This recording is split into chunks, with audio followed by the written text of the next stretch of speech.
Society, the American College of Radiology have all attested to the fact that climate change is a health emergency.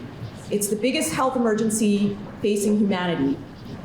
We need to do our part here in Vermont. So climate change causes innumerable health impacts. The flooding puts people out of their homes, causes mental health impacts. The air pollution from wildfire smoke is linked to neurodegenerative diseases, neurodevelopmental issues in children, poor pregnancy outcomes, exacerbations of COPD, heart failure, other heart and lung diseases. But it's not just the impacts of climate change which are getting worse, and we know that here in Vermont. It's also the impacts of continuing to burn oil and gas. The air pollution and the water pollution from those continued practices also lead to tremendous health impacts. We know now that air pollution is linked to breast cancer. We know that it's linked to lung cancer. We know that particulate matter from burning fossil fuels is linked to all of the diseases that I mentioned in terms of wildfire smoke. And perhaps most impactful is the mental health effects of climate change. Our children tell us that they feel helpless about the future. Our children feel helpless about their future. So it's up to us to remain courageous and do what needs to be done. When I work with patients, I can only do so much in the clinic. I can only do so much in my day-to-day work. When I leave my job at the end of the day, my patients go back out into the world and they confront all of the problems that face them on a day-to-day basis. This problem is huge and it needs policy solutions. So I'm urging our legislators to please keep up the momentum. We need to remain courageous and strong and support S65, oppose H289. Thank you very much.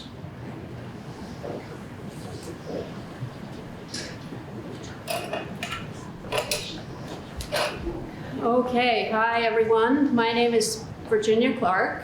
I'm a veterinarian, and the only reason they let me join this group of health professionals, I'm the other family doctor, as we call ourselves. I live in Richmond, and what I bring to this coalition is the focus on One Health, which is a discipline that looks at the connection, the web of connections between animal and human health, and there are many. We look at pandemic viruses that occur in displaced animal populations. We have parasites that move with the climate as it moves to naive to new populations of individuals who might be affected. There are problems with the food chain in the ocean, as well as farming on land when long-term weather patterns are changed. Traditional farming techniques no longer work. When there's no plankton populations in the ocean, traditional fisheries collapse. So we're looking at food insecurity, as well as these other health and illness problems when we talk about climate change. So without intervention in this situation, we find ourselves on an unsustainable path towards hardship and suffering, basically. So, to change the trajectory, we must resolve to continue and to accelerate the progress that we have worked so hard to create in Vermont. I would like to address a problem that is on probably everyone's mind, certainly in my town and my region, which is the complete abdication of any responsibility by our federal government to address this problem. They complain that it's a hoax, that there's nothing that we need to do, that it's not our fault. There is an infuriating amount of denial. So, to me, this makes it super important that at the state level, the individual level, organizational level, we continue to make this momentum happen. What we can do here in Vermont is to keep up the leadership that we've shown and the courage and the vision that we have put forth to actually address this problem, to take it on. So, the policies of the president show complete disdain for the scientific community, for health and medical workers, initiatives all around the world, for just hundreds of thousands of scientific studies that have been done that show this is a real problem. We need to counteract that narrative wherever we can. And in Vermont, we have an opportunity to do that in terms of continuing to support the good progress, the momentum that we've made. The bill H289, the Global Warming Solutions Act, is a good roadmap. We don't need another plan. We don't need somebody fixing this plan. We need to do the plan. That's what we need to do in this moment when we all have intense anxiety about the state of our country.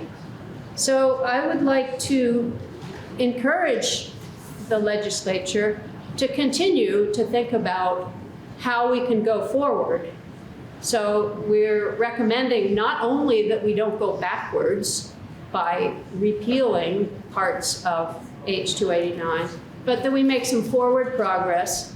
And the bill S65 is one that's in committee right now that would make some progress in that direction.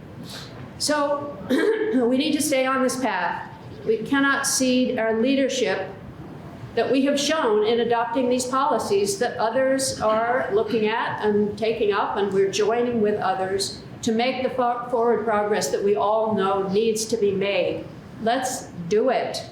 We need ambitious goals. Some may think these goals are ambitious, but we need ambitious goals.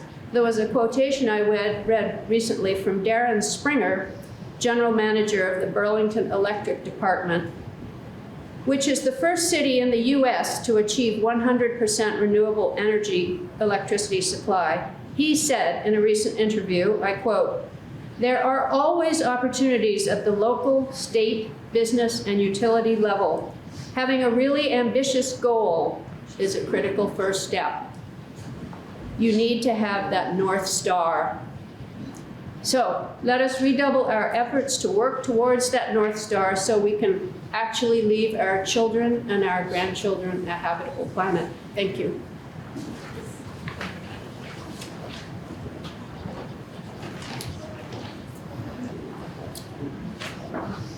Good morning, everyone. My name is Jael Holzkamp. I've been an organic vegetable grower for 16 years, and I also serve on the Climate Council representing the working land sector. So I want you to imagine standing in a field surrounded by 9,000 beautiful, healthy Brussels sprout plants, months of careful planning, hard work, and abundance growing from the soil. But then in a matter of days, relentless rain pounds the earth, drowning the roots, rotting the harvest, and washing away not just my crops, but also my livelihood. This was the reality for many farmers in the summer of 2023, when an otherwise ordinary storm swept through Vermont.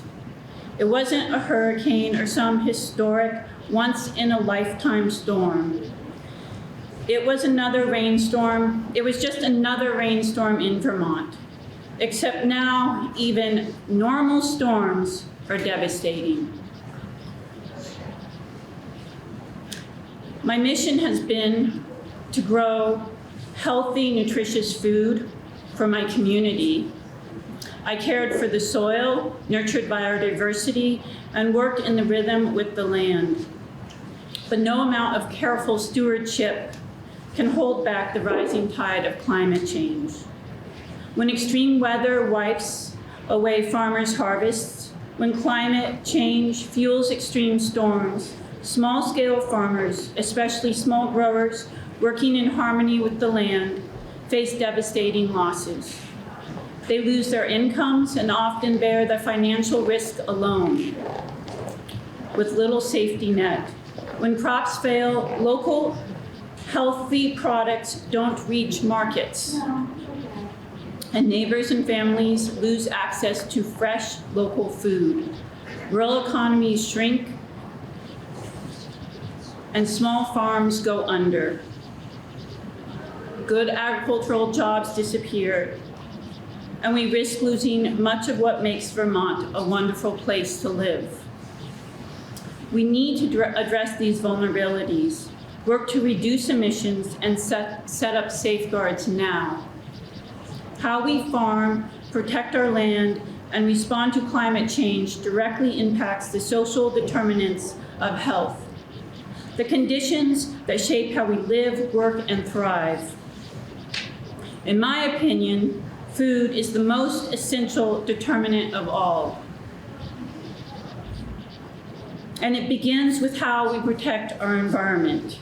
If we ignore climate change, if we ignore the climate crisis, the health of our communities will deteriorate. We need a government of compassion, not austerity. We need lawmakers to be forward-thinking and recognize what is at stake. The well-being of Vermonters, of the families, and future generations is on the line. Vermont committed to climate resilience with the Global Warming Solutions Act, a landmark law that holds the state accountable for reducing carbon emissions and protecting communities from climate impacts. This law is critical in ensuring a future where farmers can withstand extreme weather, local food systems remain strong, and we all do our part in reducing greenhouse gas emissions. We do not need Bill H-289, which has been introduced in the Vermont House of Representatives and seeks to reverse our climate progress. Repealing our commitment to climate solutions would lead to increased economic instability and a direct threat to the health of every Vermonter who relies on clean air, stable weather, and a secure food system. We cannot let that happen, and we must protect our farms, our food, our future. And that is why I'm here today, calling on legislators to reject this harmful bill and instead focus on building a healthy future for Vermont. Thank you. Thank you. My name is Stan Quinlan. I'm the chair of the Vermont Climate and Health Alliance, here with my friends and many more who are actually at work, taking care of all of us who would love to be here but can't be here because of their duties. I first of all want to say I can't think of a better place to be standing right now. It's an honor to be in this State House, surrounded by these committed friends from Vermont's medical and health community. I've spent the last 10 years working with health professionals in Vermont and across the country talking about the health threats of climate change. The medical community is unified in its concern about many things here. One threat we all see is the obvious and predicted increase in severe weather events that have been sending people to the hospital here in Vermont and across the nation. People being hurt by storms, children suffering severe respiratory effects from wildfire smoke, older people having heart attacks brought on by heat waves, to name just three of far more severe and far larger set of direct severe health impacts that we're concerned about that some of the other speakers have spoken to. However, there's a second piece of this, and this is what Chael just alluded to. We as public health professionals, I'm going to repeat this again, are concerned about the social determinants of health. These are defined as the conditions and the places where people live, learn, work, and play that affect virtually all health and quality of life outcomes. We all get that, right? This is what we do every day. This is what we do with our kids. This is what makes life happy and fulfills us. All those things. That's a health issue. And when those things go wrong, then we see the direct impacts. And the number one direct impact that we're seeing across the nation is mental health. Mental health is the lead of all of these things, and we have the data to back that up if anybody wants it. And the cost for all of this is rising, and it's accelerating. In 2017, we brought this diagram from the CDC, this 10-year-old diagram, about the health impacts of climate change. So what's on this in the middle is the weather effects that we're concerned about, and what's in here is what we worry about in terms of health impacts. So when we first came here, the only thing that was happening was this, which is Lyme's disease. Okay, when we first showed this diagram. It's an old diagram. I just want to reinforce that. We've known about this for a long time. If you come up and look at this diagram after this, you will see every single vector here has been affected, including what Chael just talked about. flooding is now an issue. Heat waves, asthma from respiratory effects, from wildfire smoke. Everyone. It's only been 5 or 6 years. It's here. So we need, in our jobs, to try to get everyone in the state to understand that. In 2023 and 2024, we were slammed with 3 major floods in a period of less than 18 months. The 2024 flooding alone affected 28,000 acres of farmland and caused over $16 million in losses and damages. JL lost her business, as did others. The health community sees firsthand and up close what the stories like hers do to people over time, physically and psychologically. If we don't act with urgency, climate change will radically undermine every social determinant of health across our communities. Similar statements have been adopted by every major professional medical group in the United States, including the AMA, the American Nurses Association, the American Public Health Association, and the American Academy of Pediatrics. Given all that and more, the idea that Governor Phil Scott and the legislature are considering pulling back on a big block of Vermont's existing smart, high-impact, equitable, clean energy and climate legislation is nothing short of staggering. How about we instead focus on how Vermont can benefit economically from some great news? The new clean energy economy is booming across this country, and it will continue to boom despite what the administration, the federal administration, is doing. Instead of blindly backpedaling, we'd like to see the administration support new ideas. For one, is the idea about that would require Vermont's energy efficiency utilities to prioritize greenhouse gas emission reductions, which will increase a slew of new money serving services across the communities. Thank you for this opportunity to share my thoughts, and thank you for the team for joining me here. We're ready for questions if anyone has any.